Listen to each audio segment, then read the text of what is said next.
Y en esta linda mañana de lunes tenemos el gusto de saludarles, de invitarles a que compartan con nosotros como todos los días hasta las 8 de la mañana.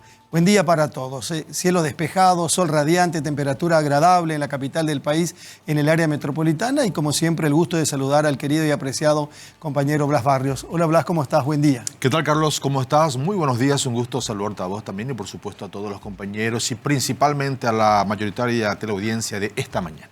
Les cuento que según meteorología no vamos a tener lluvia ni hoy y hasta el viernes por lo menos no se anuncia posibilidad de lluvia en la capital, en el área metropolitana. Hoy vamos a tener un lunes fresco a cálido.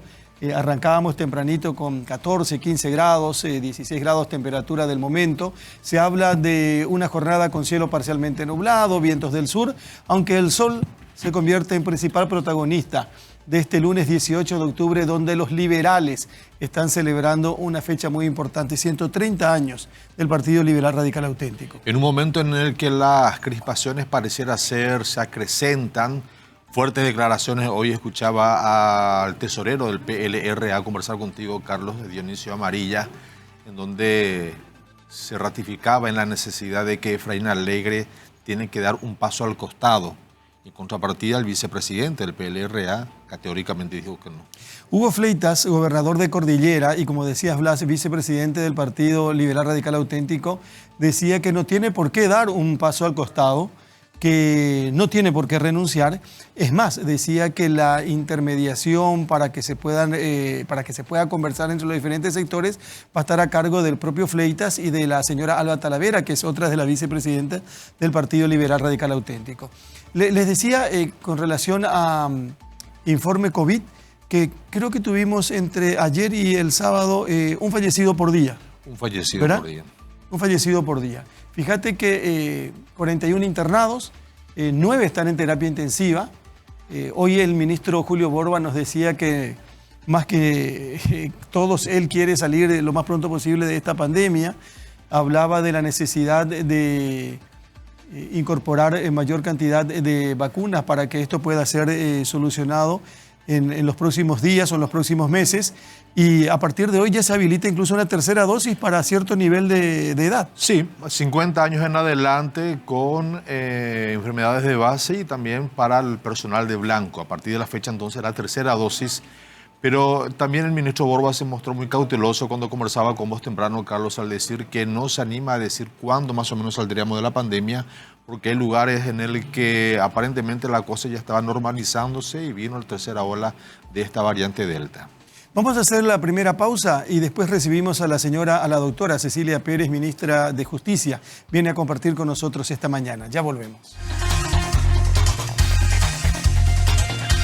Y como les decíamos, tiene la gentileza de visitarnos esta mañana una vez más la doctora Cecilia Pérez. ¿Qué tal, ministra? ¿Cómo le va? Buen día. Buen día, Carlos. Buen día, Blas. Y a toda la teleaudiencia. ¿Qué semana tuvimos? ¿Qué semana? Pero esto no es nuevo. Y usted sabe. Sí, sabemos. Y como ayer me decía un colega de ustedes, es durmiendo con el enemigo. Porque es la reunión de criminales instalados en diferentes cárceles. Uno sabe dónde está, quiénes son, pero muchas veces no sabe todo lo que son capaces de hacer. Porque esto no deja de sorprender, ministra. Claro, la situación de Pedro Juan es particularmente compleja, porque puntualmente con los funcionarios de Pedro Juan pasa cosas que, si bien pasó en otras penitenciarías, no con este contenido. Nosotros en Pedro Juan es el penal donde mayor cantidad de funcionarios amedrentados, afectados, muertos tuvimos en comparación a otros centros penitenciarios. Y siempre está el componente de cuando uno revisa las actuaciones de esos funcionarios amenazados, disparados, atentados o muertos, encuentra que tienen que la característica es que no entraron en el esquema, o intentaron no entrar, o se enfrentaron al sistema por negarse a introducir sustancias prohibidas. O sea, desde eso hasta el famoso en su guardia no se puede hacer pasar nada o no entra nada. O la exigencia, como es en el caso de este último caso de Ricky, que el atentado que hubo hace poco contra su casa y le dejaron una nota queriendo desviar, que era hacia premio a los internos, fue el motivo, es que él no permitió que salgan después del horario de cierre de sus propios pabellones 3 internos, ¿verdad? Entonces, el mensaje es claro, o se entra en el sistema o esto es lo que te espera. Y es una situación compleja porque el que está involucrado en los esquemas de corrupción y por otro lado está el que no está involucrado pero mira hacia otro lado porque sabe lo que le puede pasar si denuncia. Pero ahora, de repente uno se asusta cuando escucha la información y la da la propia ministra que dice vamos a cerrar o vamos a clausurar un penal.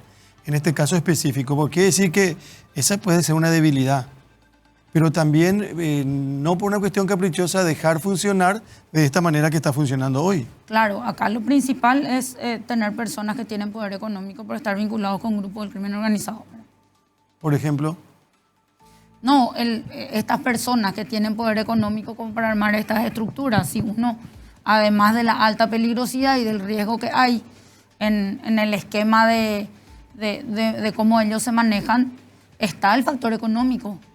¿Verdad? Si nosotros tenemos personas que no tienen muchas condiciones para estar haciendo esto, va a ser más difícil que se instale. Entonces, primero es trasladarlos y separarlos y dejar en este penal personas con perfil más bajo, de casos menos graves, teniendo en cuenta ya todos los antecedentes propios de la penitenciaría de Pedro Juan. ¿Pero se hizo ya eso o está por hacerse? No, nosotros ya comenzamos los traslados. ¿Ya? Ya comenzamos los traslados. ¿Y qué cambia, por ejemplo, que vayan a otra cárcel? ¿No estarían desde ahí haciendo lo mismo? Y claro, pero les resta tiempo, pues.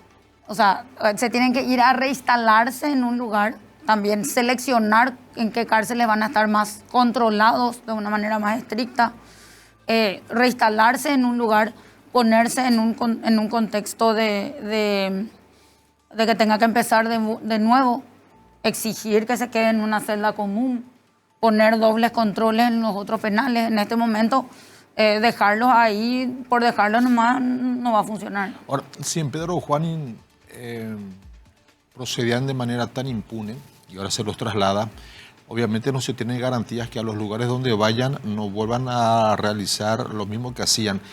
¿Qué se tiene que hacer? ¿Seguir cerrando cárceles? No, nosotros, en general, hay muchas medidas que se pueden tomar, que se van a tomar con relación propiamente a la reforma que va a contribuir a que esto no continúe de esta manera. Pero aquí lo que nosotros tenemos es que insistir en la sanción que hemos venido haciendo. Lamentablemente tenemos que decir que esta es la administración que más funcionarios desvinculó, destituyó, descontrató.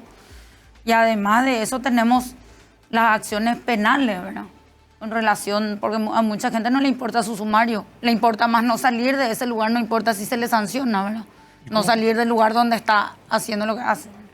Desvinculan a muchos funcionarios. ¿Cómo hacen para volver a contratar o con este ambiente de inseguridad y temor que tienen los mismos funcionarios? En algunos lugares reponemos, en otros reestructuramos, porque el funcionario permanente que deja una vacancia se tiene que concursar para volver a reponer. ¿Y concursan la gente? Nosotros hicimos un concurso de recategorización, ahora concurso abierto interno, este año no se habilitó por el tema presupuestario. Pero sí tenemos varias vacancias como consecuencia de estos hechos. Por ejemplo, el caso de el segundo túnel, la segunda fuga. Nosotros destituimos e inhabilitamos para ocupar cargos públicos a 6 funcionarios de Pedro Juan y desvinculamos a 14 descontratados. En este caso específico de Pedro Juan Caballero hubo una discusión entre el juez que le dio la posibilidad a Aguayo que vaya a Pedro Juan Caballero cuando tenía que estar en emboscada. Sale el juez y dice, no, eso es una cuestión de la fiscalía sabía, y la misma fiscalía dice de repente, el control de cada recluso depende de institutos penales y en consecuencia el Ministerio de Justicia. Y todo lo que se encontró, porque más que una privada, esto era como un hotel, otra vez, ministra. En este caso, nosotros aclaramos, ¿verdad? Nosotros tenemos una resolución judicial que dice que él vaya a Pedro Juan Caballero y no nos habilita como nos habilitan los otros jueces, que dice Penitenciaría Nacional de Tacumú o cualquier otro lugar al cual el Ministerio de Justicia considere pertinente para la... ¿Pero por qué se dijo que tenía que ir a emboscada? ¿A emboscada tenía que ir o Claro, ¿qué es lo que pasó? Nosotros con el Departamento Judicial de la Policía, nosotros acordamos un procedimiento que empezamos a aplicar en la pandemia. El Departamento Judicial nos pasa la cantidad de internos y el listado de internos que tiene para ingresar al sistema en general. Y Aguayo vino en un grupo de 50. En ese grupo de 50, nosotros decimos, bueno, estos 10 se van a Emboscada, estos 10 se van a Villarrica, estos 10 se van a Misiones, estos 10 se van. Y nosotros le pasamos eso al Departamento Judicial y ellos hacen el traslado. En este caso, vino la nota que de Aguayo, nosotros le asignamos Emboscada y cuando Aguayo viene materialmente con su oficio, ahí vemos que decía Pedro Juan Caballero y no nos habilitaba como nos habilitan los otros jueces a mandarle a otro lado, ¿verdad? Porque ese también es un tema que nosotros tenemos que administrar. Cuando no cumplimos la orden, nos denuncian por desacato. Cuando no hacemos exactamente lo que dice la orden. Y cuando cumplimos la orden, ahora nos cuestionan. Nos pasó en varios casos. Cuando tenemos cuestiones puntuales, nosotros cuando hacemos los traslados, hacemos por motivo de seguridad, porque pasó algo, ¿verdad? Cuando nos le enviamos de un lugar a otro, aunque nos ordenen, le explicamos a los jueces, como es el caso de hace poco del penal de Concepción, le ordenaron el traslado de un interno a Emboscada por orden judicial. Nosotros le dijimos, no, este interno estaba en el pabellón del PCC y Emboscada está lleno de clan Rotela.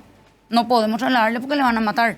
Y esos son los casos en los que nosotros nos vamos y le decimos a los jueces, le cambiamos o no podemos cumplir o le cambiamos por este motivo. Usted ordenó que esté acá, como fue el caso de Cucho, que el abogado también dijo que la orden anterior decía que se vaya a Tacumbú y que nosotros estábamos incumpliendo una orden judicial porque le mandamos a Emboscada. Pero nosotros le informamos a la jueza que él tenía un plan que iban a atentar en contra de él y le hicimos ese informe para que ella entienda por qué lo llevamos a Emboscada y eso quedó ahí ratificado, ¿verdad?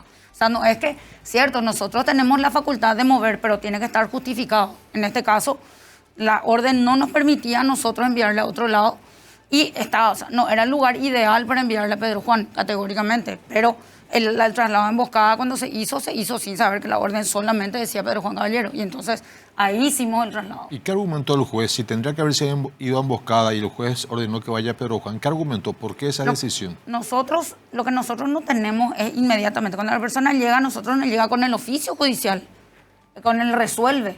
Los argumentos del resuelve, nosotros no tenemos acceso inmediato como para decir, ahora sabemos por qué le mandó a Pedro Juan. Él después, ahora públicamente hizo su argumentación, pero en el momento nosotros no sabíamos que el argumento por el cual él se había ido. Claro, dijo que el cardiólogo estaba en Pedro Juan Caballero, por eso es que era necesario. Pero hay otro tema también que a nosotros nos pone en una disyuntiva. Cumplimos, nos cuestionan. No cumplimos, también nos cuestionan y nos denuncian. Entonces, ¿qué es lo que vamos a hacer? Vamos a ponernos a cuestionar todas las decisiones judiciales que nosotros recibamos, vamos a estar llenos de causas. Nosotros no somos tampoco jueces de jueces para poner en tela de juicio. El juez es el que tiene que tomar la decisión, ¿verdad? Y lo hace según su criterio. Ahora, ¿quiénes son los que le hacen más daño a cada una de estas cárceles? ¿Los que están involucrados en narcotráfico, que tienen cuentas con el narcotráfico, o condenados por narcotráfico, o gente ligada a la delincuencia como el PCC, por ejemplo, que no sé también si está o no con el narcotráfico, ¿verdad? No, claro, el PCC hace tráfico de drogas. Es una organización que se dedica al tráfico de drogas y también de armas en el contexto de su funcionamiento, ¿verdad? Pero el tema es sistémico. No podemos decir que solamente esto o solamente aquello. Claro, los líderes tienen mayor fuerza, ¿verdad? Pero no nos deberíamos limitar ni al narcotráfico, porque nosotros tenemos personas que están vinculadas, por ejemplo, por lavado de dinero, solamente está procesado por lavado de dinero, vinculado al narcotráfico o a otro tipo de tráfico. Aparentemente no es una causa grave, pero si el lavado de dinero está vinculado a esos grupos del crimen organizado, sí, es un desprendimiento. Y hablábamos con los cambios que hubo en la policía, también estábamos hablando del tema de Pedro Juan y también conversamos sobre, nosotros tenemos casos de homicidio, que uno mira la carátula y es homicidio, pero es un sicariato. Alguien le contrató para matarle, eso es una derivación de un delito común vinculado al crimen organizado. Ahora, cuando se habla, por ejemplo, de cómo ingresan los elementos a las cárceles, evidentemente que hay complicidad, ministra, ¿verdad? Alguien permite, alguien deja que entre, porque estamos hablando de la comodidad que tiene. Veíamos la habitación en este último caso de Aguayo, creo que hay 10, eran 10 en total las habitaciones que estaban más o menos en esas condiciones. 8. 8. Entonces, automáticamente la gente dice, cárceles, fuente de recaudación. Mira, Yo nunca negué eso. Yo sé, soy consciente, porque cuando se cuestiona o se plantea venir en mi reemplazo de cualquier otro interés que haya en otro lugar, siempre se piensa eso, ¿verdad? Es difícil cortar eso, porque ya es una forma como opera, ¿verdad? Uno ataca, reacciona y interviene y vuelve a salir en otro lado o en el mismo lugar de vuelta, ¿verdad? Es un trabajo doble de control todo el tiempo. Inclusive nosotros tuvimos casos de internos que le han filmado a los funcionarios que les cobran por pasar un portón, por traer cosas durante 15 días. Y cuando hubo reacción negativa con relación a la intervención de que se les desvinculó, se les sumarió y se hizo una denuncia penal, nos dicen por 5.000 guaraníes, ¿no? El coche pasivo no tiene monto y es 5.000 en un portón. Un día, 2 días, 3 días, 4 días en cada portón. Entonces, ustedes no se dan cuenta de que lo mismo que ustedes hacen les termina jugando en contra, porque si ese interno tenía celulares porque alguien le permitió que tenga y con el mismo celular le filmó los 15 días. Eso pasó en Esperanza durante 15 días y son 15 funcionarios, ¿verdad? La situación de las cárceles en Paraguay, esto que vimos en Pedro Juan Caballero, eso estoy, por lo menos no me consta, pero estoy seguro que sucede en todos los penales, y ese dominio absoluto que tiene el crimen organizado de todas las cárceles. ¿Qué se puede hacer, ministra, para cortar definitivamente toda esa estructura ya arraigada a las cárceles? ¿Qué se necesita para empezar un proceso de cambio real? Porque hasta ahora pareciera que lo que se hace es todo más o menos para tapar el bache. Esto explotó porque fue asesinada la hija del gobernador. Caso contrario, tal vez no hubiera tenido el efecto mediático e institucional que se tuvo. ¿Qué se puede hacer para definitivamente darle una solución real al problema de las cárceles en Paraguay? Y lo que siempre dijimos, ¿verdad? Nosotros tenemos que insistir con el tema de la reforma y empezar de cero en otro centro penitenciario. ¿Reforma? De la reforma penitenciaria y empezar de cero en otro centro penitenciario. ¿Qué se necesita para esa reforma penitenciaria? Bueno, nosotros estamos ahora en un proceso de formación del personal de seguridad que va a ir a trabajar en esos centros. Nosotros inauguramos un instituto, la primera academia penitenciaria, para que tengan un proceso de formación y profesionalización. También estamos trabajando en los protocolos que se van a manejar en esos centros. Todo es resultado de un mapa de riesgo de la corrupción en el sistema penitenciario que hicimos con la Secretaría Nacional Anticorrupción, con el apoyo de la USAID. Detectar los puntos débiles para que esto, para cortar y no se vuelva a repetir. Podemos intentar hacerlo aquí, pero va a ser doble trabajo. Eso en cuanto al personal capacitado y en cuanto a la infraestructura, para que tampoco tengamos ese hacinamiento que hay en todas las cárceles. Claro, y por eso que decimos, es construir nuevas cárceles. Están los 3 centros penitenciarios que están 2 en Emboscada y 1 en Mingaguazú, que también van a estar dotados de tecnología. Ahora lo que vamos a hacer es aumentar un pedido de aumento de esquemas de tecnología en los centros actuales, que tenemos cámara pero no tenemos suficiente, o viene todo el esquema de te bajan la luz, se descompone la cámara, se apaga en momentos clave, ¿verdad? Ahora, ministra, sí, esa teoría de lo de Pedro Juan Caballero de cerrar y de ver un proceso de clausura. Sí. Sí. ¿Cómo va a desaparecer esa cárcel? Hay que mudar de ahí. De hecho que la propia fuga demuestra la vulnerabilidad de que cruzan la calle y están en otro país, y eso dificulta muchísimo el trabajo en estas condiciones. Entonces, aparte de la infraestructura edilicia que vemos que tiene esa tierra colorada que es fácil de manejar, las condiciones con relación a la gestión y la tecnología necesaria para poder hacer un control más efectivo. No tendría que existir esa cárcel en Pedro Juan, sobre todo porque las condiciones de frontera no es igual que, por ejemplo, Misiones Argentina con Itapúa. Hay un río de por medio. Y Ciudad del Este. ¿Verdad? Y Ciudad del Este también, que hay un río de por medio. Está el puente y el río. ¿Verdad? Entonces, acá es mucho más fácil todo. No hay control migratorio, no hay ahí. Un penal de máxima seguridad en el Chaco, por ejemplo. Esa es una idea bastante repetida. Nosotros intentamos reconstruir la gerencia, pero la inaccesibilidad cuando llueve o cuando no hay camino todo tiempo genera también un montón de problemas para el propio suministro de las necesidades del penal. Lo que es una fortaleza es también una debilidad, y por supuesto el riesgo de que tiene que, si nosotros no protegemos el penal que hagamos, corre el riesgo de ser blanco también de ataque, si está aislado y no está protegido. Entonces, si vamos a hacer en el Chaco, no tiene que ser en la gerencia, podría ser más abajo, ¿verdad? Ahora, ministra, cada cosa que ya enfrentó usted en esta administración, ¿verdad? ¿Cómo se sostiene? Yo hice un compromiso y eso es lo que me sostiene. Yo siempre reconozco que a mí Eber Martínez fue el primero que me dio la oportunidad de trabajar en algo concreto, algo de lo que nadie antes se había ocupado, porque hay que decir, nosotros estamos así porque no se le dio la importancia debida al sistema penitenciario como tal, históricamente, no voy a decir ni este ni el anterior gobierno. Nosotros comenzamos un proceso de reforma que se cortó. O sea, se cortó cuando nosotros salimos del gobierno el año pasado y cuando Eber Ovelar me plantea volver a trabajar. Dijiste Eber Martínez, por eso me confundí. No, Eber Martínez fue mi primer ministro. Claro. Cuando yo era viceministra en el 2016. ¿Y Eber Ovelar? Eber Ovelar es el que me revuelve a traer al ministerio a mí otra vez como viceministra. Y después se queda en vez de Ovelar. Y yo me quedo en vez de Ovelar. Y lo que él me dijo fue, yo quiero que ese proyecto que ustedes estaban haciendo continúe. Yo quiero saber si estás dispuesta a venir a trabajar porque mi proyecto es tu proyecto. Y eso es lo que me sostiene hasta ahora, ¿verdad? Pero sí es difícil. Pero su vida cambió mucho. Sí.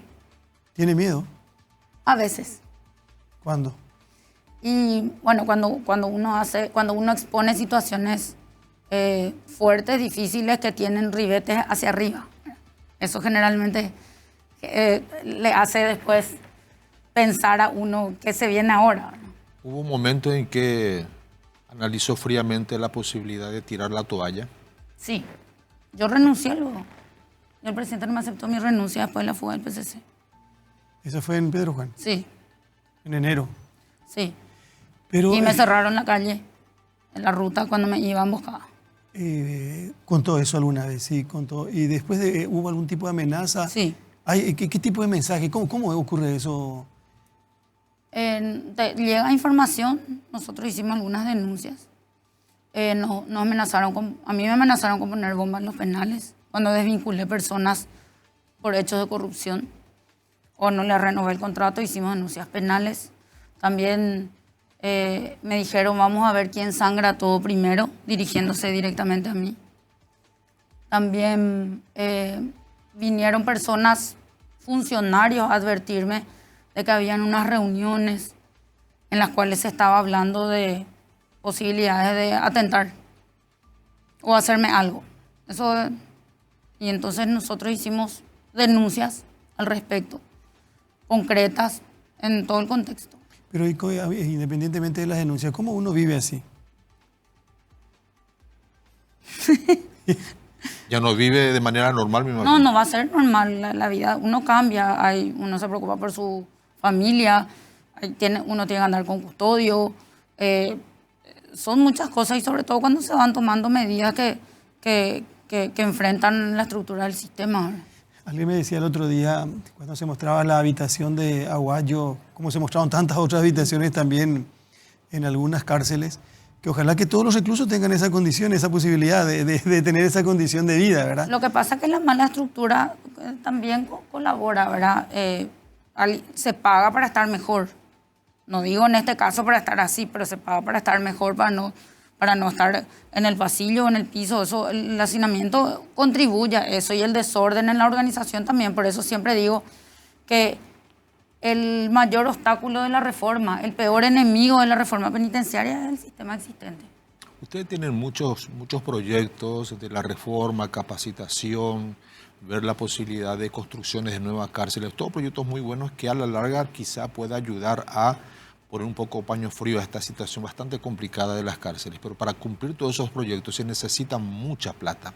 Y mucha plata es justamente lo que les sobra a estos grupos criminales. ¿Cómo hacen para combatir contra algo que ellos manejan y que tienen de sobra?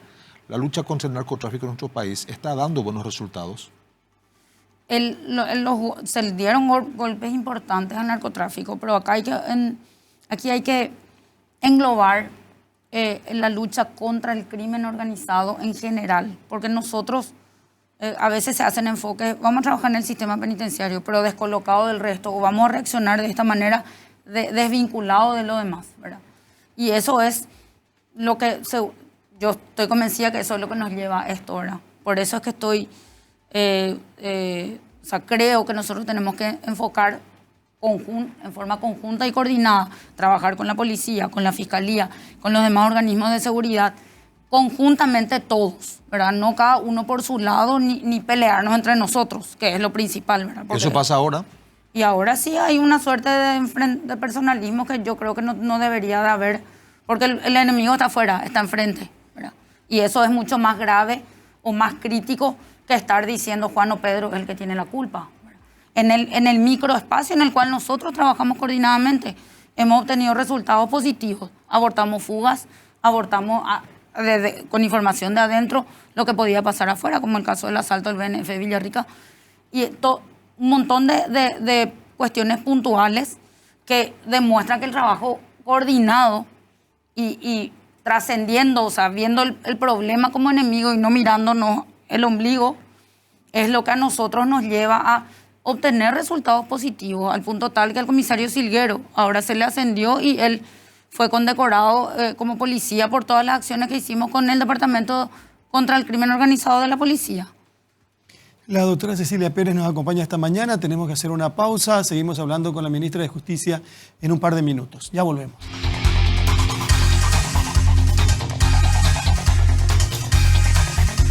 En esta mañana de lunes estamos en Mega TV, como todos los días, de 7 a 8 de la mañana, a través de los canales 15 y 615 de Tigo.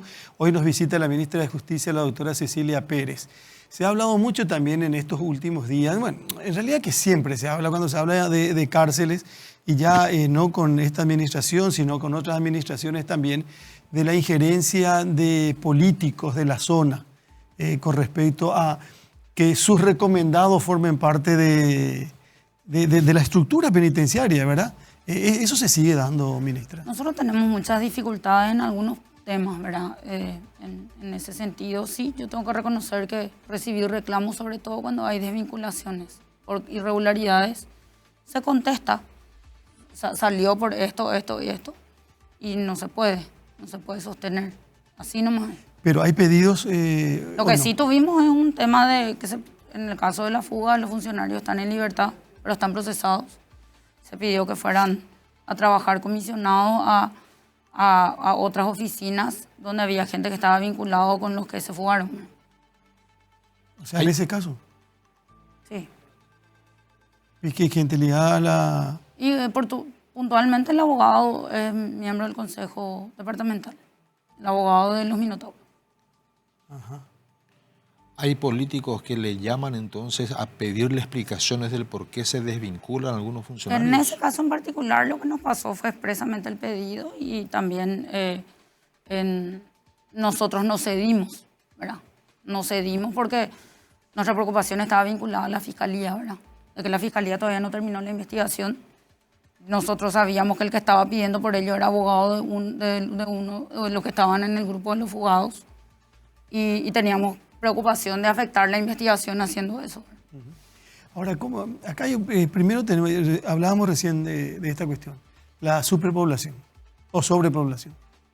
Sí. Es muchísima la cantidad de gente que está en las calles. Hoy tenemos otra vez 15.000 personas privadas de libertad de 9.511 plazas, ¿verdad? Y los nuevos centros lo que nos van a permitir es separar los procesados de los condenados, porque es aproximadamente la cantidad de condenados que tenemos, la cantidad de plazas que van a tener los 3 nuevos centros para trabajar, hacer el tratamiento penitenciario sobre el condenado, que es lo que la ley nos exige. Cada vez estoy más convencido que tiene que desaparecer la cárcel, porque algunos ven como una fragilidad, como una debilidad cuando uno dice voy a cerrar esta cárcel de Pedro Juan. Pero yo creo que por la condición geográfica, más que nunca hay que plantearse la desaparición de esa cárcel. Sí, y es una mudanza, no le vamos a dejar sin cárcel a la zona, ¿verdad? Lamentablemente nosotros tenemos que seguir construyendo cárceles, no es lo ideal, pero es lo que es la necesidad. Y en esas condiciones en las cuales está la cárcel de Pedro Juan, donde está ubicada, luego comenzando por eso, ¿verdad? Que hay mucha vulnerabilidad por la frontera en sí y con los antecedentes que ya vemos. Ya se fugaron y aparte de fugarse, ya intentaron fugarse una segunda vez porque hubo un segundo túnel, ¿verdad? Entonces, esos ya son factores suficientes como para pensar en mudar de lugar, o sea, cerrar y abrir otra en otra parte que no sea necesariamente en esa ciudad, ¿verdad? ¿Es un proyecto o ya se está hablando para la mudanza? No, ahora mismo lo que nosotros tenemos que buscar es fuente de financiación para construir, para poder cerrar la otra, ¿verdad? ¿Dónde usted cree que la de Pedro Juan tendría que mudarse? Y tenemos que hablar con los organismos de seguridad, porque no podemos, si mudamos de Pedro Juan, llevamos a Capitán Mago, por ejemplo, no podemos, ¿verdad? Entonces, en ese sentido, sí, ver un esquema de un lugar donde sea menos vulnerable. También se lidia con la reacción la reacción ciudadana. No, de la gente. La reunión de la gente, porque sí. la gente no va a querer, por ejemplo, que los que están presos en Pedro Juan vayan y se instalen cerca de sus casas, de sus barrios. También Pero todo no un tema. solo eso, los trabajadores de las cárceles también se van a quejar porque les sacan una fuente de trabajo posiblemente. ¿verdad? Claro, y aparte está el arraigo. Ayer me preguntaba un colega, ustedes no podemos rotar los funcionarios. Sí, pero yo tengo que rotar a un funcionario ¿Cuánto te cuesta? que vive en Pedro Juan, le voy a llevar a Ciudad del Este y de Ciudad del Este voy a traer. Nosotros hacemos por refuerzo, pero eso implica presupuesto porque hay que pagarle el desarraigo o el viático por mudarse de un lugar a otro porque esa persona vive en la ciudad. Es tan simpático. No sé si el término es simpático. El otro día escuché a familiares de policías que ante la posibilidad de traslado de policías de Pedro Juan, ya todos se quejaban y se manifestaron. Y querían culparle a la Fiscalía, al Ministerio de Justicia o al Poder Judicial en pleno. Pero cada cosa en su lugar. O sea, si no, cada uno va a reclamar la presencia de un oficial de policía. Aparte, el personal policial, cuando hace su juramento, sabe que está expuesto a traslados permanentes. Puede gustarle o no, pero son las condiciones en las que se maneja la institución. Que nosotros no tenemos eso. Nosotros tenemos que apelar a la buena voluntad de los funcionarios que quieran trasladarse de un lugar a otro para ir a trabajar en otra parte. De cualquier manera, yo creo que entre todos los problemas que puedan generar el traslado de una cárcel hay que ver el mal mayor. Y en este caso creo que la mudanza, coincidiendo con lo que dice Carlos, creo que lo más sano sería la mudanza, ¿no? Trasladar por lo menos de la frontera. Así mismo. Pero a veces, ¿qué piensa la ministra de cómo se soluciona esto? ¿O en otros países también funciona de esta misma manera? Bueno, tenemos un lugar más cercano que es el Brasil. El Brasil tiene miles de problemas más que estos, porque tiene muchísimas más cárceles y grupos como el PCC hay 32 en total. En el Brasil son 32 facciones en total las que operan y que tienen vinculación con el sistema penitenciario. Ahora, ellos tienen el rescate del sistema federal al sistema estatal, porque la mayoría de las cárceles son estatales, o sea, son del Estado. Cuando ellos tienen problemas, ellos les piden ayuda, le piden auxilio al sistema federal y el sistema federal interviene en la cárcel, prácticamente militariza las cárceles durante 6 meses. Se instalan, hacen todo el trabajo, trasladan también, porque hay que decir, a las personas privadas de libertad, que son líderes de grupos o están vinculados al crimen organizado, que crean conflicto en una cárcel, también en el Brasil, en la Argentina, en cualquier otro país, se los traslada y los llevan a cárceles de máxima seguridad que son del sistema federal. Marcola, el líder del PCC, Minotauro, ellos están en cárceles federales en el Brasil, donde tienen un esquema de aislamiento. Pero acá eso no se puede hacer, acá no se puede militarizar, por ejemplo. No militarizar, no, pero sí tenemos los pabellones de máxima seguridad del penal, de los penales que se están construyendo, tienen ese sistema de aislamiento y tienen inclusive más cerrado, porque en el Brasil salen por turno al mismo patio, 2 horas al día, pero salen de a 2 horas al día. Nosotros tenemos patios individualizados, o sea, el interno que está en sistema de aislamiento, que sale al patio, sale a su patio, no sale a un patio donde puede hablar con nosotros. ¿No tiene contacto ni con los guardias de seguridad? No, los guardias no tienen que hablarle al interno. Ahora, le escuché decir a usted, ministra, o me pareció entender esto, que es muy difícil ser funcionario de un penal en Pedro Juan Caballero. Claro que sí. Por diferentes razones. Como usted decía, el que no se metió en el sistema, de alguna u otra manera está siendo afectado por amenazas y hasta por hechos, dio un ejemplo reciente nomás con un guardiacárcel, ¿verdad? Sí. Pero, ¿qué pasa? O sea, que se le cambia, vuelven otros, piden estar en el lugar. ¿Cómo es eso? Es un sistema, ¿verdad? Y el problema cuando uno hace recambio es entrar a lidiar otra vez con el sistema. Y es muy pesado, realmente es muy pesado para ellos, para los que no están en los esquemas, ¿verdad? Sobrevivir porque tienen que mirar para otro lado. Y cuando ustedes dicen vamos a investigar celda por celda, ¿qué es eso, ministra? El grupo que va a recorrer ahora los centros penitenciarios no va a entrar en cuestiones puntuales, va a revisar todos los pabellones. Alguien le preguntó a usted la semana pasada, ¿cuándo usted estuvo por última vez en Pedro Juan? ¿Usted no vio lo que...? Claro, o sea, acá hay que entender que el trabajo está en las cárceles, con la dirección y la jefatura de seguridad. Yo no me voy a recorrer celda por celda cuando me voy. No, Porque eso tampoco no es fácil. Es peligroso también, ¿verdad? claro, yo hace poco entré a emboscada y entré con un chaleco antibala, ¿verdad? En la emboscada antigua. No, por eso, porque se le reclama. ¿Cómo la ministra no va a estar enterada de una cuestión como esta? Y no solamente se le dijo a usted, se le dijo a todos los ministros y ministras que estuvieron también, ¿verdad? Pero cuando se va a una cárcel no recorre celda por celda. No, primero, la cárcel es un mundo aparte, ¿verdad? Imagínate si en un lugar hay 800 a 1000 personas, ¿cuál es la estructura de la cárcel? Que uno vaya y entre, no es que va a entrar celda por celda. Ellos estaban en el área encima de las privadas, un sector donde había supuestamente celdas que son para visitas íntimas.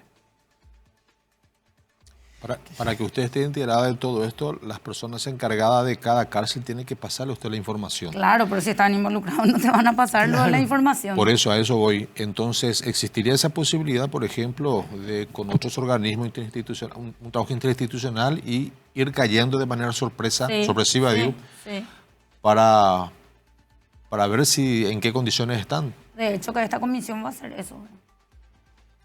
O sea, acá en este caso, por ejemplo, que estamos viendo, tuvo que haber un allanamiento, se le comunicó, usted nos decía al ministerio, de que se iba a hacer eso. Sí.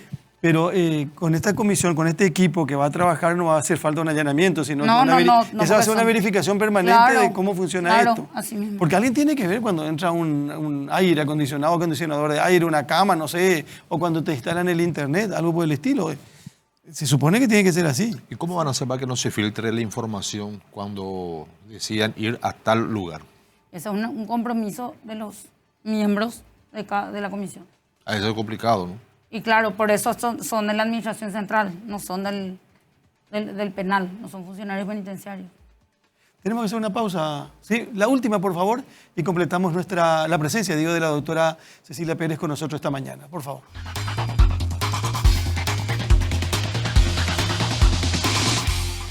La gente de Radio Oasis en Pedro Juan Caballero está compartiendo esta tarea de Mega TV esta mañana. Le buscan y mucho a la ministra y tiene que responder. Pues Pedro Juan necesita saber muchas cosas con relación al funcionamiento de la penitenciaría, ministra. Yo quiero contar una experiencia que me pasó el sábado, ¿verdad? Me fui a un acontecimiento familiar donde había invitado personas. Entre los invitados había personas que son de Pedro Juan Caballero porque están viviendo acá. Y se me acercaron a agradecer las decisiones que se tomaron. Me dijo, yo soy Pedro Juanino y mi familia todavía está allá. Y yo le agradezco, doctora, que haya excluido, que haya decidido sacar, por lo menos del sistema penitenciario, a las personas que están vinculadas con el narcotráfico. Ahora, esto es tan difícil y tan complicado porque Pedro Juan Caballero es una ciudad de Paraguay. Amambay es un departamento de Paraguay. Y no se puede justificar permanentemente que es una cuestión de ajuste de cuenta, una cuestión de narcos, una cuestión que si vos no te metés luego con ellos no te pasa nada. Yo le escuchaba a alguna gente decir el otro día, ahora ya no sabes quién se sienta a tu lado. Y el objetivo es otro posiblemente y terminás muerto vos, termina muerto algún familiar tuyo. Pero yo creo que también en Pedro Juan se conocen todos. Ayer mataron a una persona que aparentemente tuvo que ver con quienes mataron a las 4 personas el sábado pasado. Y le dejaron una esquelita, cosas por el estilo, un escrito. Pero hablando de lo que Cecilia Pérez sabe y conoce, ¿es el penal de Pedro Juan es el más problemático, el más complicado o hay otro similar? De acuerdo a las aristas, ¿verdad? El que más problemas dio hasta ahora fue el de Pedro Juan. Pedro Juan. Sí. Están los otros, Tacumbú también tiene sus particularidades que no son como la de Pedro Juan, pero sí tiene sus particularidades que afectan sustancialmente al sistema, ¿verdad? Sobre todo porque está en la capital, tiene más cantidad de internos porque es la penitenciaría nacional y tiene también su forma de funcionar que es diferente a todo el sistema. La ubicación geográfica de Tacumbú, hablando de mudanzas, ¿usted cree que está bien de dónde está o también? No, Tacumbú es parte de un programa de reconversión de la Costanera Sur. que es algo más grande que solamente tomar la decisión del traslado, porque es parte de un proyecto del MUF. Sí, Ministerio de Urbanismo. Y en ese contexto es que el proyecto es que ellos nos compensen, nosotros le entregamos esos terrenos y ellos nos construyen para la mudanza en otro lado. Pero eso es mucho más amplio y a mayor plazo, que no sé si se va a poder hacer ya en este gobierno. Pero también requiere con urgencia su traslado. Y las condiciones de edilicia, para empezar, no dan más, ¿verdad? Pero ahí hay que tener en cuenta, no es solamente Tacumbú. Está Buen Pastor, detrás está Esperanza y está La Granja también, es todo el predio. ¿Qué le dice el presidente de la República de todo esto, ministra, cuando se informa con relación a decisiones que se tienen que tomar? Nosotros hablamos de este tema, yo siempre le reporto, ¿verdad? Yo trato de no molestarle a él todo el tiempo con tonterías, pero sí, hablamos de esto, de todo esto. Y discutimos, ¿verdad? Le planteé el tema del cierre, él me dio su parecer, conversamos, después me fui, ese mismo día del episodio me fui junto a él y estuvimos hablando, le hablé también de informaciones que nosotros tenemos que superan el límite de los muros, cosas que tienen que ver con afuera. Y nada, nosotros tenemos muy buena relación en cuanto a este tema, sí, mi relacionamiento con el presidente. Ahora, es difícil, ministra. Es difícil porque se habla siempre de venganza, se habla de alguna u otra manera que esto que se genera con algunos que son trasladados van a generar algún tipo de reacción. Pero uno se tiene que preparar para eso. Claro, claro que sí. Hay que... los brasileños siempre te dicen, sabemos que van a atacar afuera en venganza de lo que hacemos adentro. Y nos ponemos duros y aguantamos porque no es eterno, pero nos preparamos para eso. Hacerlo igual a pesar del después, ¿verdad? Acaba de enviar un mensaje, ministra, y me dicen que en Tacumbú ya 4 a 5 veces intentaron meter drogas tirándola por encima de la muralla y los militares consiguieron impedir. Y los militares le habrían pedido a las autoridades, no sé si fue a usted o al director de Tacumbú, que se levanten las vallas, pero no... Nosotros estamos haciendo. El muro de Tacumbú no puede crecer como muro porque tiene un corredor en el que circulan los que están en las garitas. Los miradores. Claro. El que está en una garita acá no se queda en su garita, ¿verdad? En los puestos de la garita los funcionarios recorren. Y eso, alterar eso es dejar sin control muchísimo tiempo para hacer crecer. Entonces lo que hicimos fue, ahora pusimos unos postes y vamos a poner... tejido. Como tejido, porque tiran el sistema, avioncito le dicen ellos, ¿verdad? Vienen de afuera y tiran no solamente drogas, cuchillos también, han enviado inclusive, acaban de comprar porque tenían la bolsa nueva, y ellos intervienen, la policía y los militares que están sobre México. También le pedimos a la municipalidad, y reitero por favor, que me hagan caso, para poner la circulación de la calle en México es regular, ¿verdad? Y poner eso, poner unos esquemas como tiene cuando uno va hacia la agrupación especializada, tiene que hacer... Para hacerlo más lento. El mismo camino para bajar la velocidad de los vehículos, que dificulte eso. Y bueno, nosotros reforzamos sobre la calle de México porque inicialmente no se patrullaba tanto ahí. ¿La municipalidad no le da respuesta? No, todavía no me respondió. Hace rato ya le planteamos. Y también lo otro que pedimos es que se haga una revisión. Ahí hay una serie de casillitas sobre la calle México que siempre hay información de que los que están ahí avisarían a los que están adentro cuando va a haber una intervención por ahí. ¿Cómo define, por último, el sistema penitenciario hoy en Paraguay? Está colapsado en todos los sentidos. Solo estamos en emergencia penitenciaria de verdad hace rato. Hace rato, pero teóricamente. No, está declarado por ley, pero no es solamente en el papel. ¿Pero qué cambia? ¿Qué cambia que esté declarado? No, a nosotros nos sirve muchísimo porque nosotros, esa ley nos permite tener el apoyo perimetral, policial y militar que sirve, no es que no sirve. Y se trabaja coordinadamente y se suben al muro a hacer recorridos, hacemos refuerzo cuando hay fechas especiales, porque eso también tienen los grupos del crimen organizado que quieren tener así como simbolismo. Entonces, Navidad, Año Nuevo, 24 de septiembre. La cárcel en Paraguay está en alerta roja. Sí. Todas. Sí. ¿Última amenaza cuándo? ¿Hace poco? 2 meses. Hace 2 meses. Sí. Ministra, gracias por venir. Mucha Gracias a fuerza. usted. Gracias. Mucha fuerza. La doctora Cecilia Pérez con nosotros compartiendo esta mañana. Entre las informaciones que se dieron a conocer ayer y hoy, hasta hablan de que se robó una avioneta en Foz de Iguazú, se vino con esa avioneta al Chaco paraguayo, se robó la avioneta y se fueron hacia Bolivia. Así, y todo se atribuye a un esquema de narcotráfico. Blas, un gusto como siempre. Igualmente, Carlos, nosotros a las 9, firmes. 9:30. 9:30. Bueno, la ansia de trabajar, Carlos, me hace robar media hora a los compañeros. Bueno, nos vamos. Les invitamos a que compartan con nosotros otra propuesta de Mega TV, como todos los días de lunes a viernes, de 7 a 8 de la mañana. Lindo lunes para todos.